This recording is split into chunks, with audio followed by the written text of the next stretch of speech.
Hello! In this week's edition of Tell Me Why, I do want to talk to you about the Rashtriya Swayamsevak Sangh, which is simply called the RSS. The reason why this episode is dropping a little late is because for the last 3 days, the RSS's boss, Mohan Bhagwat, has given a daily lecture lasting about an hour or more to explain where the Sangh stands on different issues. And for regular folks like you, who may not have had the time to listen to the sermons over the next few minutes, I will tell you exactly what you need to know about it.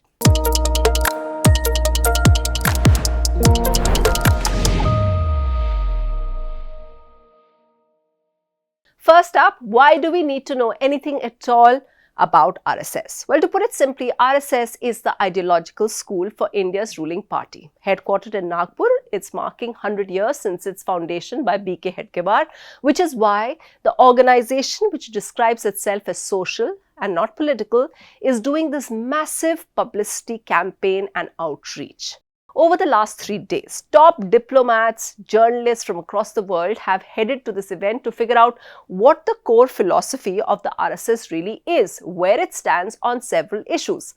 Because this is the school that Prime Minister Narendra Modi, his ministers Amit Shah, Nitin Gadkari and several others went to. And so it helps us get an insight into what the government is thinking. For long, the public perception of the organization has been that it's like this club with branches in every locality, small and big towns called shakhas. Those that attend these shakhas wear a distinct uniform of khaki and also indulge in physical exercises and are inculcated into the principles of Hindutva and of India being a Hindu nation. As part of their activities, these shakhas are involved in social work and step in during natural disasters.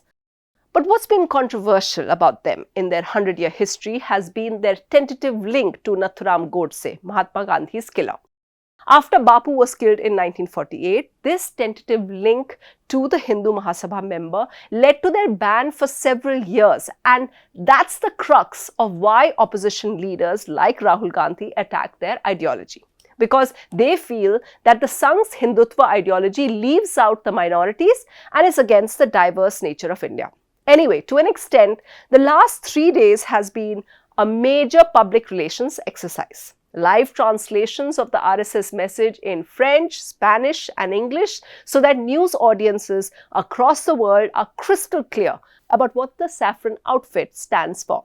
First up, the big headline from them. RSS does not want Narendra Modi to retire next month. Not for retirement of anybody or myself. We are ready to retire any time in the life, and we are ready to work as long as Sangha wants us to work. That is the thing.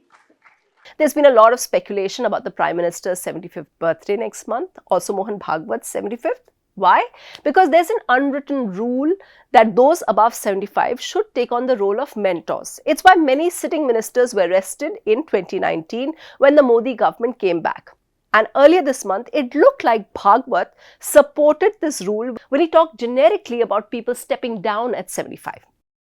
But on Thursday, he clarified when asked he was talking about a specific person and neither he nor Modi were about to retire. So, the grand celebrations for the 75th, which includes a fortnight of Seva Pakhwada or blood donation camps and exhibitions, will soon begin in honor of the Prime Minister.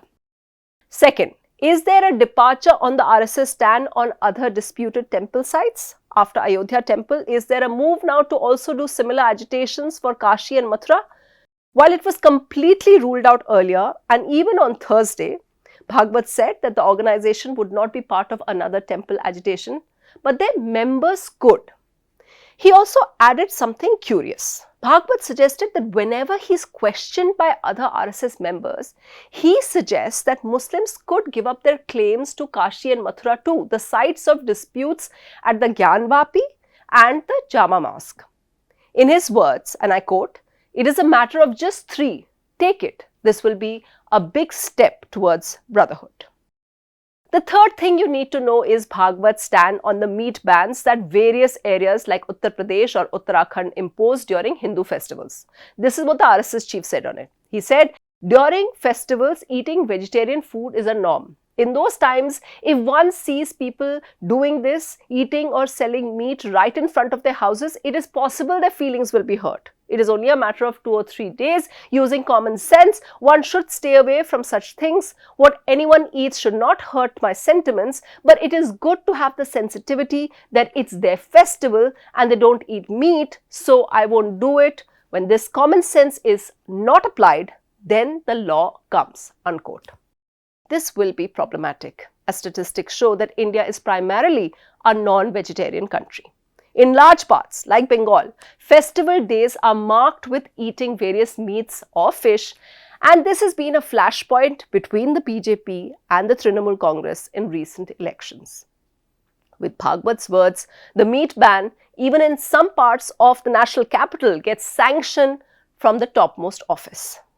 We can also expect more name changes because Bhagwat said things shouldn't be named after invaders, and that while they don't push for Hindi, the language of communication in India should not be a foreign one.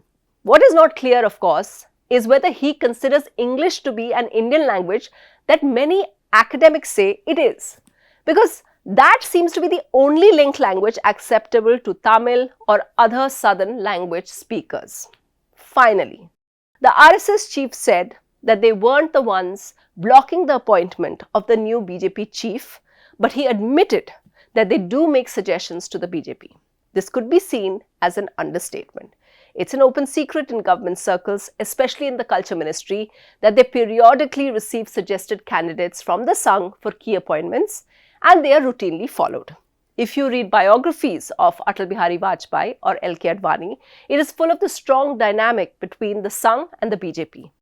While Modi's BJP has had the upper hand, the 100th year of the Sangh has definitely signaled a not so subtle shift.